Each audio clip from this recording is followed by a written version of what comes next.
Hello, friends. Welcome to Gord's Poetry Show, number 41, maybe. This is the cover of George Bowering's new book, The World, I Guess.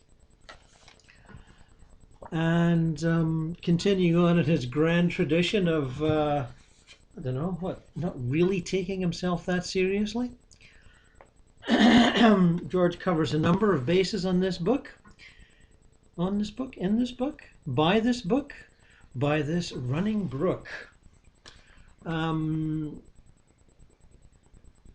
Memoirs reflecting on childhood and his first early intimations of maybe I'll do something important, maybe I'll be a poet, maybe I'll be a savior. Oh, really, no. And many poems of many differing sizes and shapes. I like some of the ones at the beginning, rather fond of them. Here's one called the Maltese Em. Surely it tells us something that more people read Paradise Lost than even begin reading Paradise Regained. Things used to be different, but now more people say, oh hell, than say, heavens to Betsy. Of course, a lot of those nice old names have fallen into disuse, like Spats or Sugar Tongs. I was thinking of reading some more Milton because his name starts with M, as does Marlowe, whom I am reading now after a long hiatus. Have you ever noticed that hiati are getting longer these days? I haven't noticed anything getting longer these days. And really, there isn't one, not a true one, because I didn't read Marlowe so much as to be the kind of person who has read Marlowe, who went sometimes as Merlin, as does the wise wife of my longtime friend Dave McFadden, whose books of poetry I have been reading for all our adult lives. Dave believes that paradise is here right now, all around us. And so he absorbs it and bears witness that life is not all subway noise and undersalted eggs. Heavens to Betsy, I say to him. More people confess willingly to reading your books of poetry than even know about Paradise Regained in any edition. He smiles like a bodhisattva who will have no specific religion until time leaks out under the door.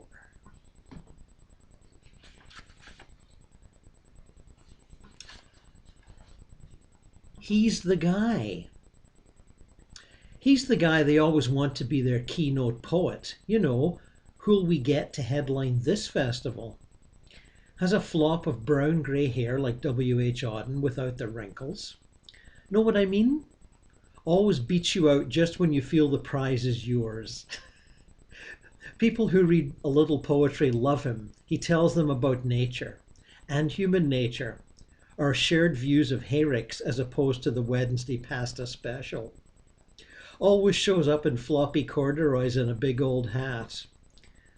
Ready to dish up some Wallace Stevens without the hang-ups. I imagine he lives a poet's life. You know what I mean? Has a favorite tree he leans on. Will stare the sunrise in the eye till the rooster wakes up. I hear he does something called a poet's workshop. He can be spied hauling tools to work. Comes out for lunch with sawdust all over his eyelids. Once he disappointed a visiting monarch. It wasn't just the tie he would not wear. The Queen liked that. It was that serious, brooding country magazine face. Wouldn't break into a polite smile. Made her brain shuffle. No, I don't know who that's referring to. Because I'm, out in the suburbs here, by Lake Ontario. What do I know?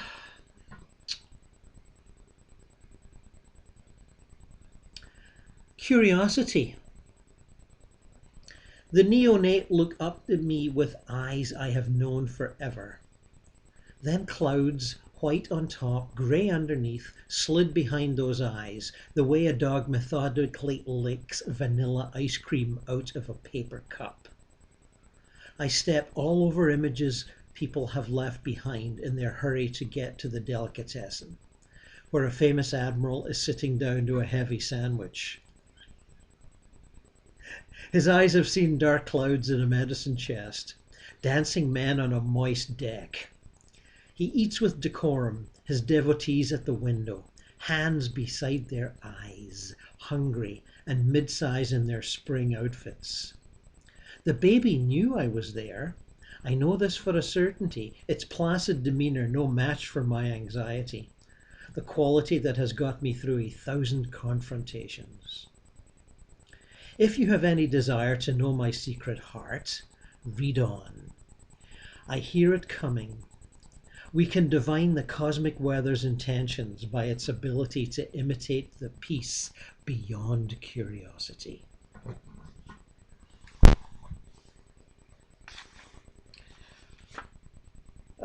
This is a good one, George. You're right on the money here. Well, I got a couple more marked here. Which ones have I got here?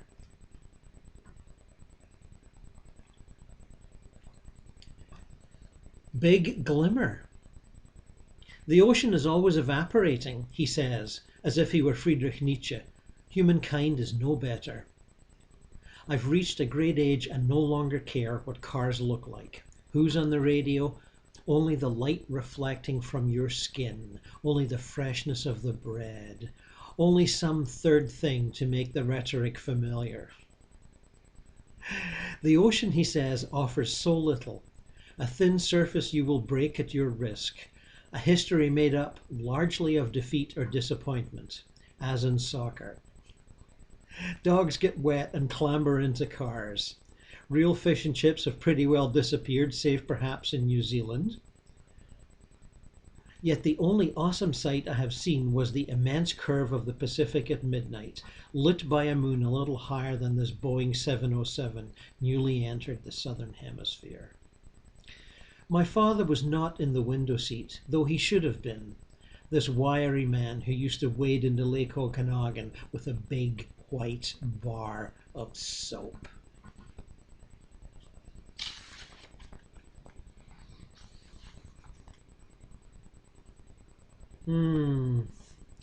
There's lots more good stuff in this book, and maybe we'll get to that next time, because we have many more poets. As pretty much always, there are many more poets. Ah yes, Patrick Lane. We read somewhat glowingly and triumphantly from his book Washita, his new book.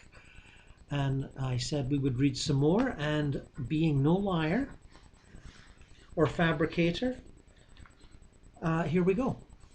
This one's called Mucho, M-U-J-O, Mucho. You try to remember the last time you touched her. You look at hair's coupling, the pureness of that, the buck falling away insensible, and the wail of the doe just before she licks herself. Or the eye of the hawk who died in your hands, somewhere her eggs cold among sticks and bark, the thrush who tried to lift his dead mate from the road. There is no word for the skin high up the inner thigh, for what lies beneath the lobe, the under wrist where veins and tendons grow in fragile sprawl. You say her skin was another texture, ice petals, her bones white willows moving inside snow. But that is like dragging a grey wing across cement. You lie in the dark, your cheeks dry. You know what her skin was, draped thin over bone. But there is no telling anyone. A thrush maybe, a hare, or a meadowlark. That thin creature arranged on glass. Thin creatures. That's not me. I'm one of the chubby fellows. Oops, missed that. Dropped that one. Oh dear. Bruce Meyer. His great book, The Arrow of Time. He seems to be putting out great books every year or every other year. And if I find the one I was going to read, I'll read it. The bookmark dropped out, and here it is. Bruce Meyer, Rembrandt, Self-Portrait, 1660. You remember that name?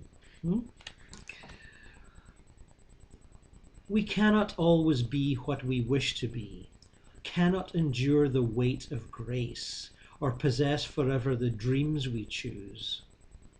Look in his eyes. He is not staring at you. He is fixed on the light from the gallery roof, a light that falls but never rises, the light of wisdom acquired in defeat. For we cannot be what we wish to be, or remain what we are when it has passed. Everyone loves the depths of failure. Such shadows make for nobility in art.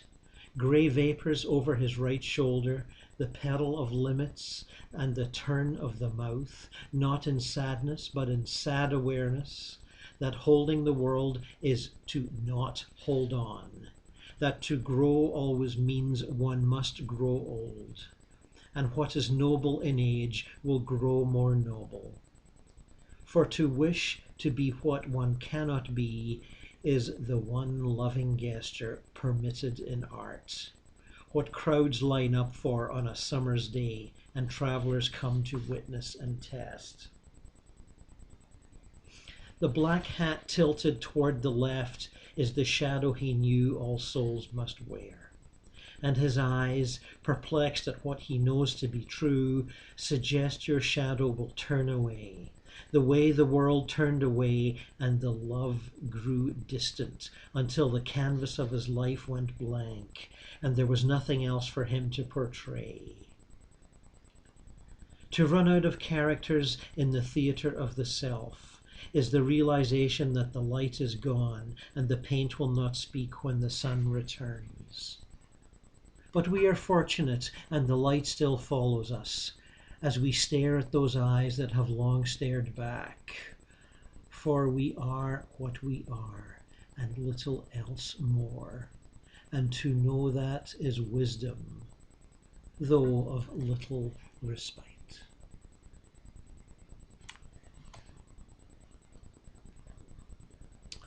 And on the page before, the 1,000-year egg. What is buried may eventually rise. The delicious life, lost treasures with black shells, amber whites and pungent cheese-like yolks, living proof that a sleeping beauty lives after having slept so long. The emperors of ancient China believed in everlasting life, that if buried with their household caste, they would rise and restart their reigns on cue. In a dream of a winter morning 1,000 years away, my daughter wakes with half the day consumed by teenage sleep. She has probably grown in the night, taller and more beautiful than yesterday.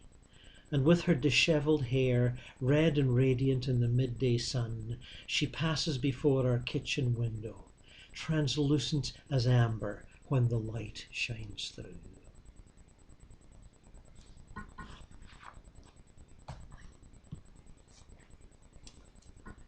A new poet to me, Katerina Vaughn Fretwell, and her book Dancing on a Pin, which details her husband's ordeal with cancer.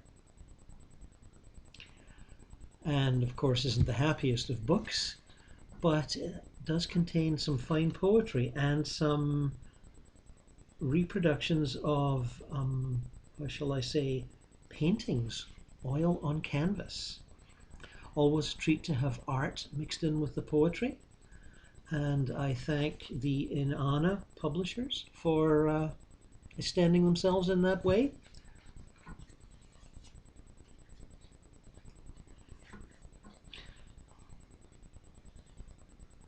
Cancer's a waiting game. You're not yourself, says a visiting friend, my siege demeanor obvious to her, oblivious to me. suspended in gelatin, viscid the sovereignty of fear. A paradox, this special period. Doom's portents blaze away on a back burner. Every split second a caramelized treasure. Memories parboil. Your reflected silhouettes as I drive away. Your filleted form on a gurney. Grief swilled as you utter, I don't want to burden you. I force out, you have my okay to go when life's a rat-infested cargo hold. This vigil an ocean liner, deck levels swabbed to my specs, I sit by your side. Mole-like mind fears churn down. Creative endearments drift up. Forecastle morphs into chapel or lab. Axioms calm our cores, cross-sectioned into Skinner boxes. Perfect Petri dishes.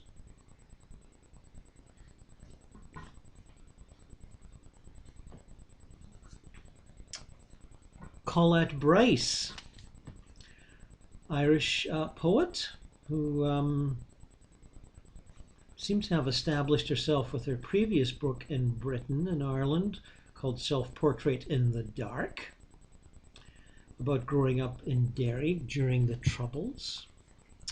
This one is called The Hole and Rain-Domed Universe. A clan gathering. Dublin, 2009. Not so long ago. Not a birthday only, but a clan gathering for Brid. Her poor old peerless eyes. The young peripheral. The host with his long jaw and recreational shirt distributing flutes of gold wine to the old, the late, the roomy-eyed, who fill the bright reception room with its view of the pool, and further the ocean. Mingle, awkward and sociable. Polite inquirers after each other's links. A slight anxiety to be leaves on the twigs of a branch of the scheme of things. They gather around the family chart, unscrolled on the sideboard, busily plot themselves and theirs, point and jostle, narratives tumbling out of their brows. Excitable flow of births, deaths, accidents, and marriages. Properties lost. What it is all about, it seems, is the simple multiplication of the tribe. The ancients lower themselves into chairs. The ribboned child, somebody's from England, picks out phrases on the baby grand. Brid floats blindly through the guests, immaculate in suit and shades.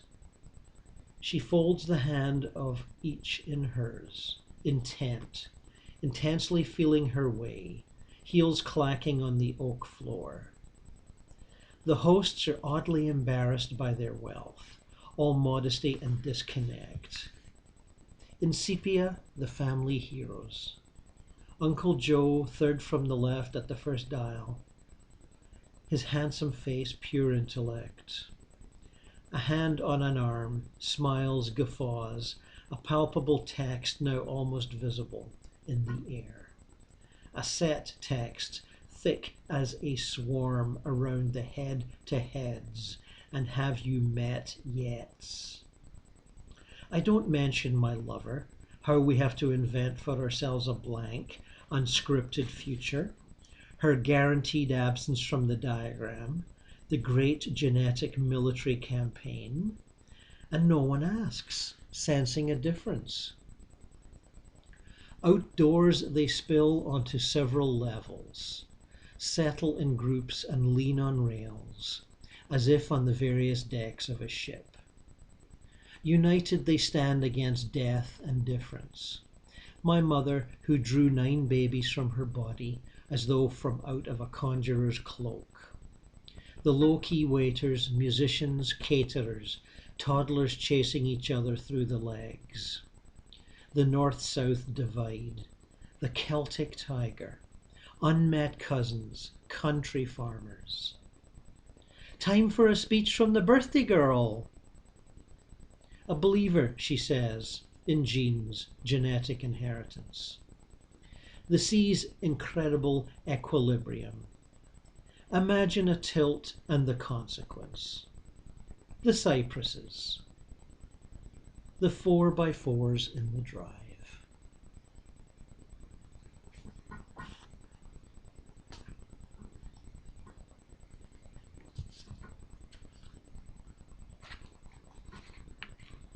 Another book from the Toronto publishers Inanna.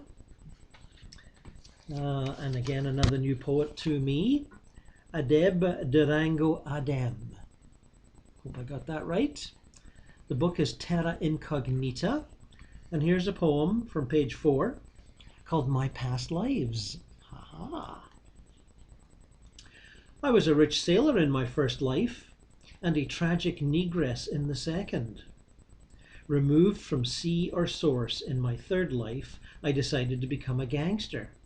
Cigar smoke through the bullet holes and blondes. In this life, it is only breathing, darkness, light, darkness, sound, light. The shadows where hybrids hide and hence keep hoping, laughing in the veneer of gods. Or maybe God's laughing at the veneer of my face. But what science is there? What cosmology explains the death of my language, lost to some new world bullshit? We are all growing in this world, preparing for our exit. The poem a memo to remember us by. Me? I've already died in the chess fields of Harlem on a hot jazzless night and come back popping my fingers to silence. Mirror in the place of veil, ghost in the place of flesh. Question mark for poem. My last words, a long, good laugh.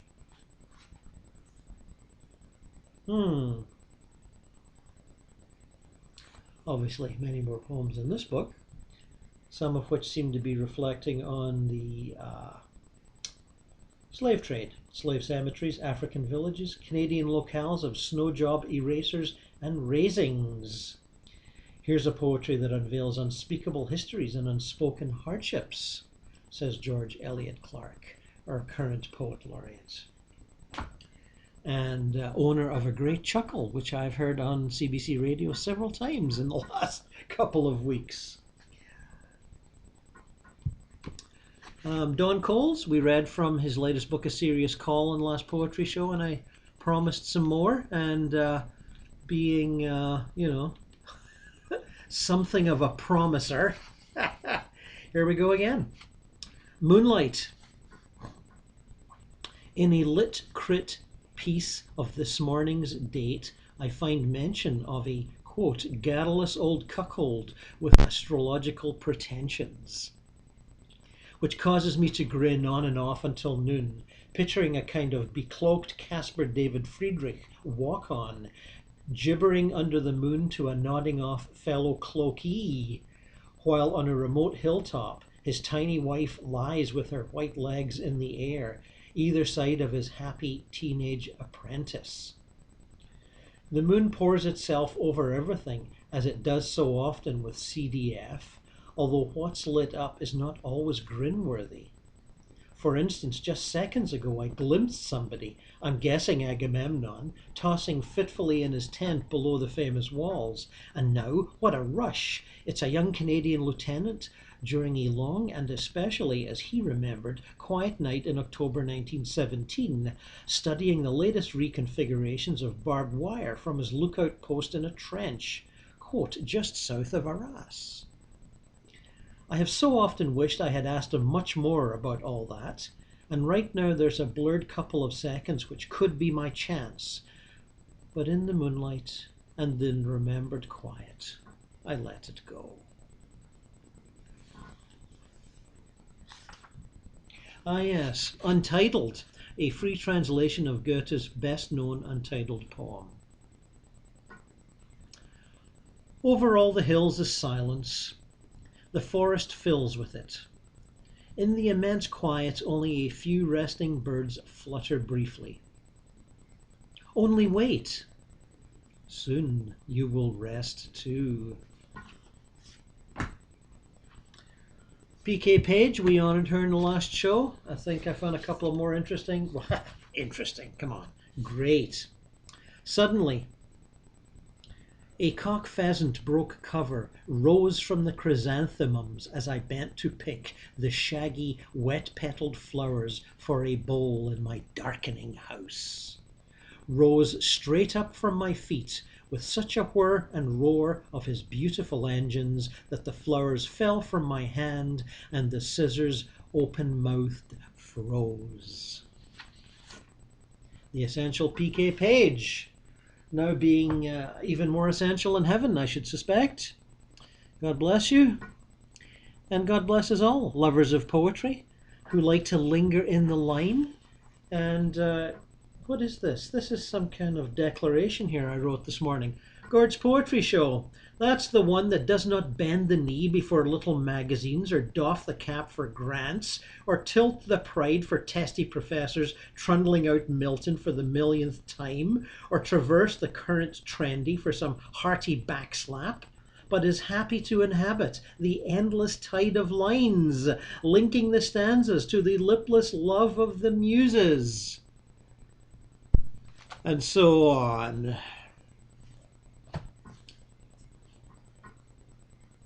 The world continues to rumble in turmoil, as far as I'm concerned, pretty well always has done.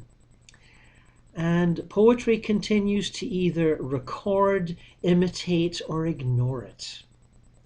Either way, it's all fine by me. And lovers of poetry, I wish you love, and I wish you poetry. And God bless you all.